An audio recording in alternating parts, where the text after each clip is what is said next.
chicos, vamos a ver hoy un caso especial de la refracción de la luz.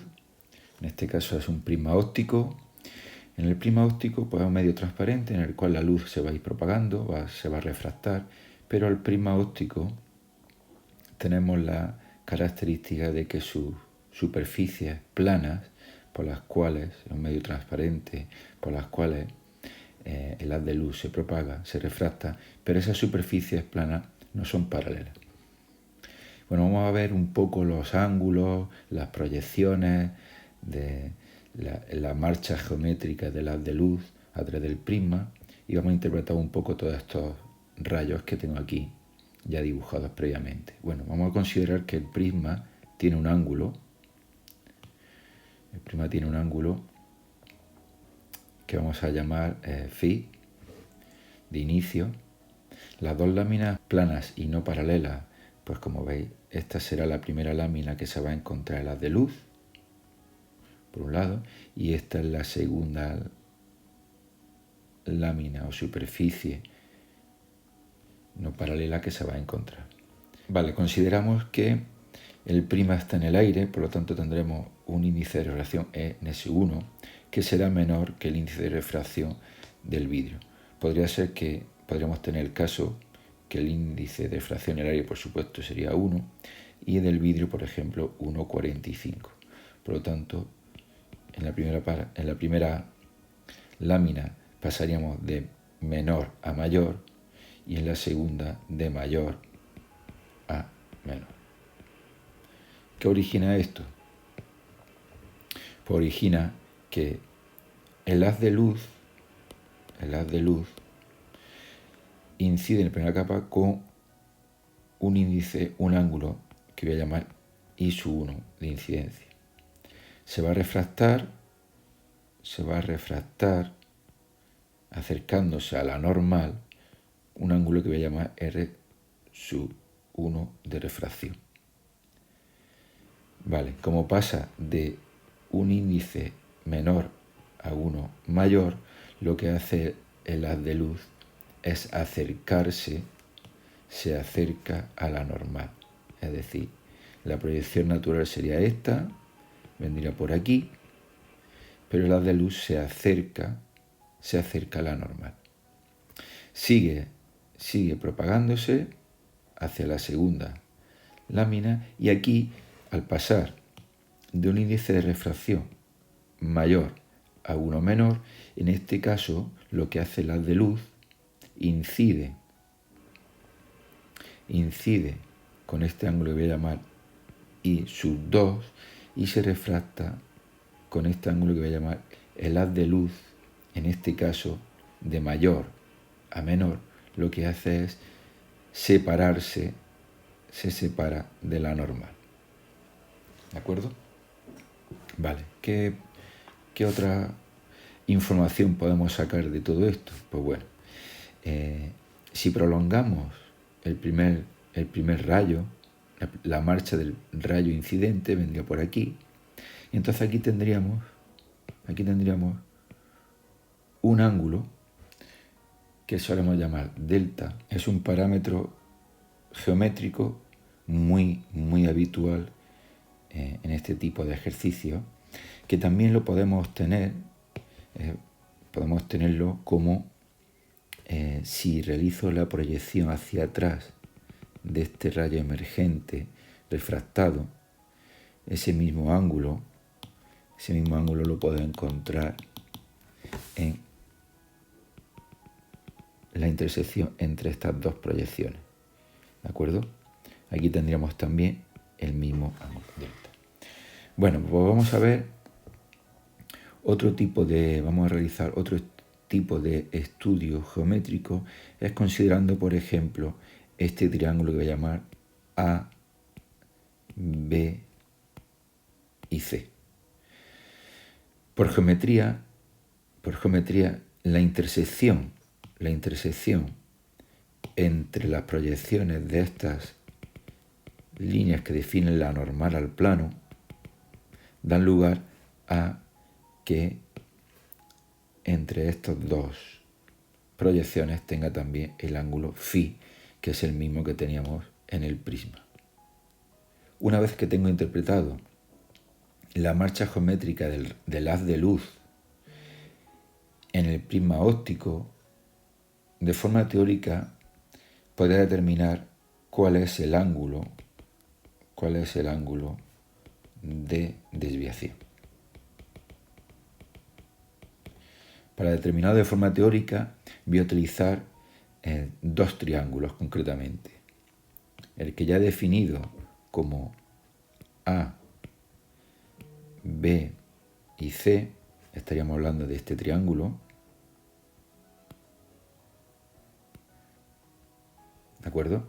Y por otro lado voy a utilizar este triángulo,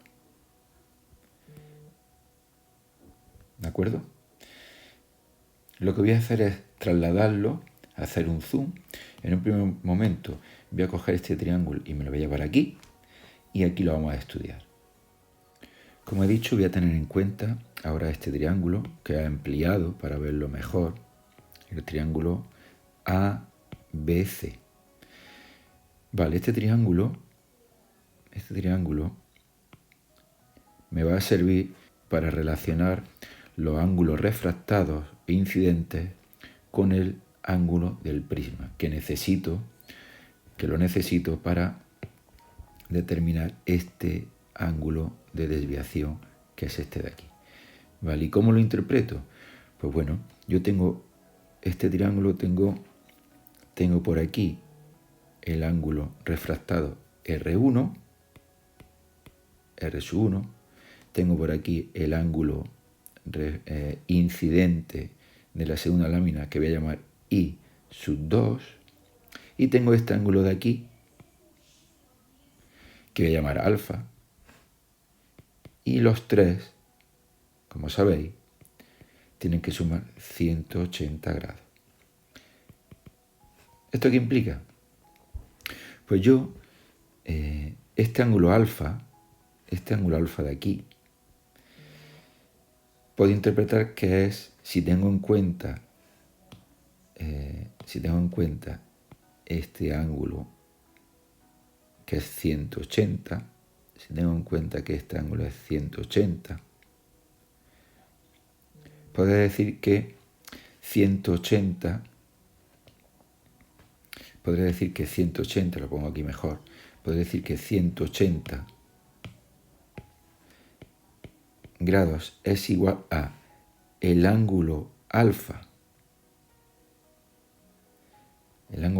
que desconozco, más el ángulo phi del prisma óptico. De esa forma, en la expresión de arriba, R1, el ángulo refractado en la lámina 1, más el ángulo incidente en la lámina 2, más alfa, que es 180 menos phi, todo es igual a 180. De esta forma consigo meter en esta igualdad el ángulo phi, que es el ángulo del prisma óptico. Bueno, pues ya tengo relacionado el ángulo refractado en la primera lámina, el ángulo incidente en la segunda lámina y el ángulo del prisma. Esa información, esos parámetros geométricos, me van a venir muy bien para el estudio del segundo triángulo que vamos a hacer ahora mismo, que es el que me va a permitir poder determinar este ángulo de desviación. Vale, ahora nos vamos a ir con el triángulo de arriba. Lo he sacado aquí para ampliarlo. Estamos en el triángulo de aquí arriba y tenemos lo siguiente. Vamos a llamar a este ángulo, el ángulo adyacente, R1'. A este ángulo adyacente al I2 lo vamos a llamar I2'. Y aquí vamos a llamarlo beta, a ese ángulo. Por lo tanto, tenemos que ese triángulo R1', R sub 1' más I sub 2' más beta es igual a 180 grados. De aquí, pues tenemos una situación parecida con este ángulo de aquí, que es 180 grados. Yo puedo interpretar que ese ángulo 180 grados es igual a ángulo que he llamado beta anteriormente, beta más el ángulo delta, que es el ángulo que quiero determinar, el ángulo de desviación del rayo incidente. Por lo tanto, teniendo en cuenta esa igualdad, tengo que el ángulo R sub 1 adyacente más este es prima, más el I sub 2 prima más beta, que es igual a 180 grados menos delta, todo eso es igual a 180 grados. Bueno, ya tenemos esta igualdad que define la suma de ángulos del triángulo C, B y este punto lo llama A, ese vértice. Por lo tanto, el ángulo de desviación lo puedo determinar como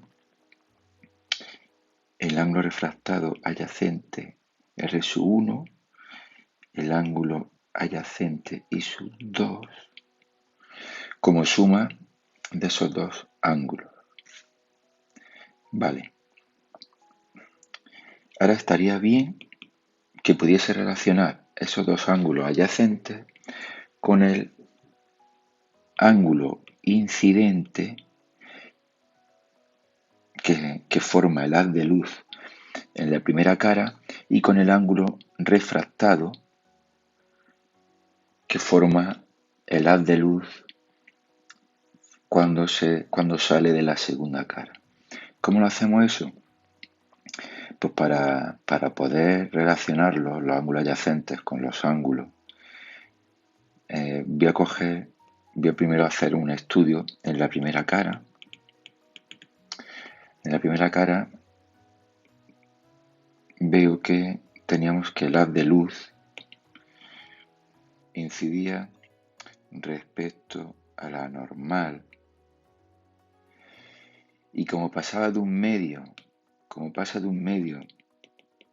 menor a uno mayor, lo que hacía el haz de luz era acercarse a la normal. Según la nomenclatura que hemos utilizado, hemos llamado este el ángulo I sub 1 de incidencia y a este el ángulo R sub 1, el ángulo refractado. Pues bueno, aquí teníamos el adyacente, que lo hemos llamado R sub 1', y podemos decir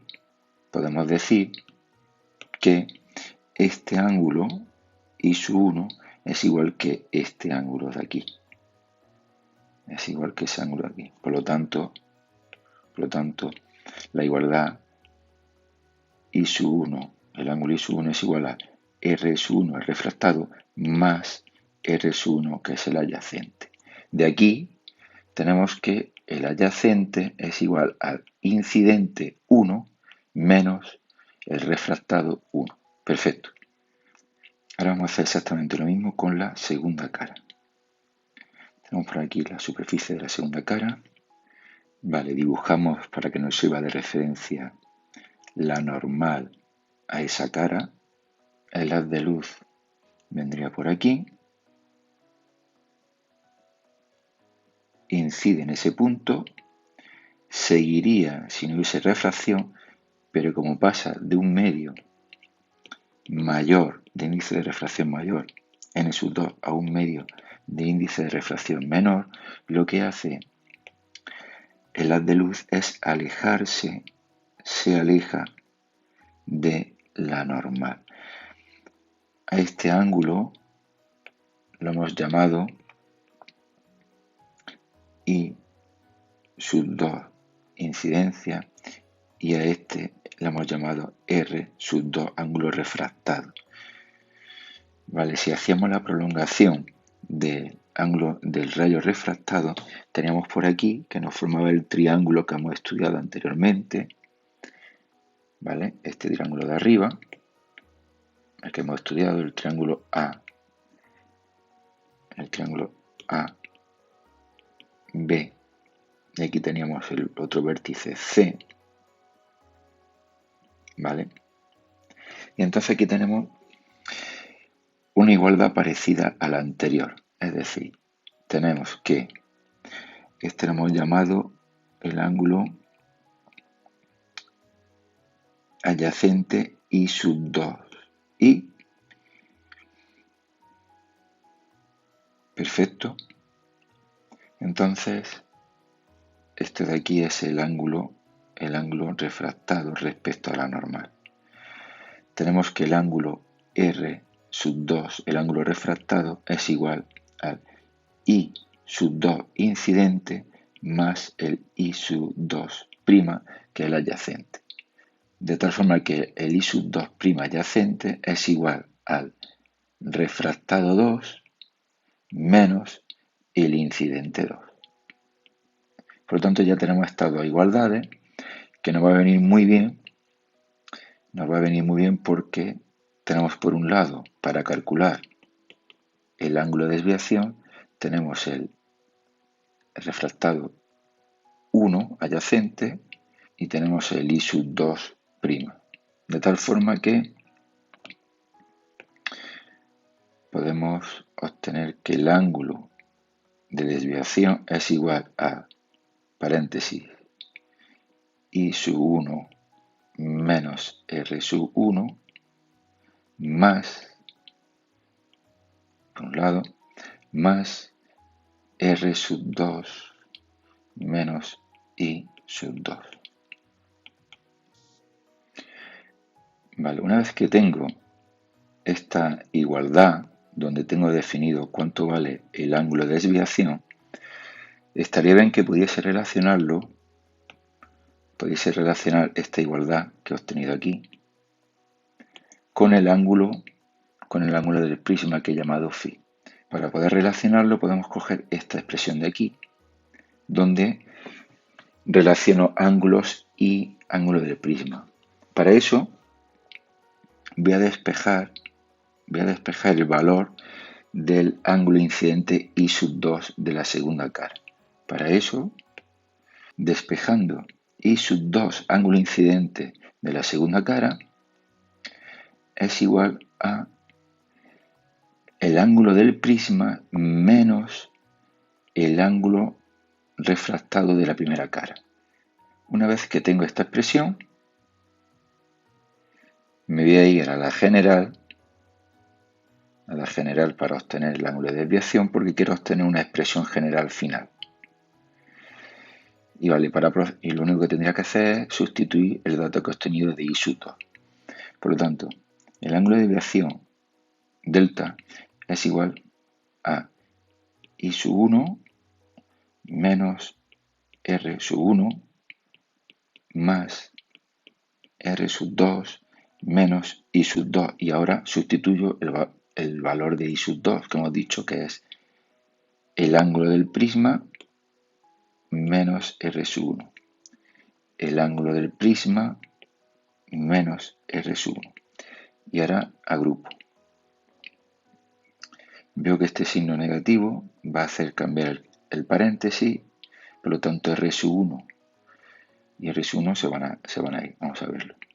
Tengo I sub 1 menos R sub 1 más R sub 2 menos phi más R sub 1. Por lo tanto, R sub 1 y R sub 1 se van y me queda como expresión general que el ángulo de desviación es igual al ángulo incidente más el ángulo refractado de la segunda cara menos el ángulo del prisma. Y esta es la expresión general para calcular el ángulo de desviación de un prisma.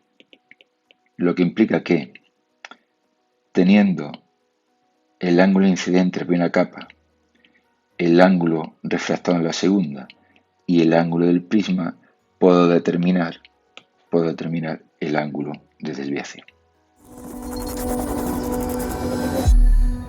Vamos a hacer un repaso de lo que hemos hecho. Primero hemos estudiado el triángulo A, B y C. De aquí, de este triángulo, hemos sumado R1 y sub 2 y el ángulo alfa que tenemos que calcularlo. De aquí, con esta igualdad, hemos sacado el ángulo I sub 2. Luego nos hemos ido al triángulo de arriba, al triángulo que hemos llamado A, B y C. Bueno, para no repetir el vértice A, le pondremos A', ¿vale? Vamos a ponerlo en rojo, A'. Aquí con el triángulo de arriba, lo que hemos conseguido ha sido obtener la expresión del ángulo de desviación, delta. Lo tenemos aquí, delta. Uniendo la ecuación de arriba, el triángulo de arriba, con el triángulo de abajo, obtenemos la expresión general que nos permite determinar el ángulo de desviación.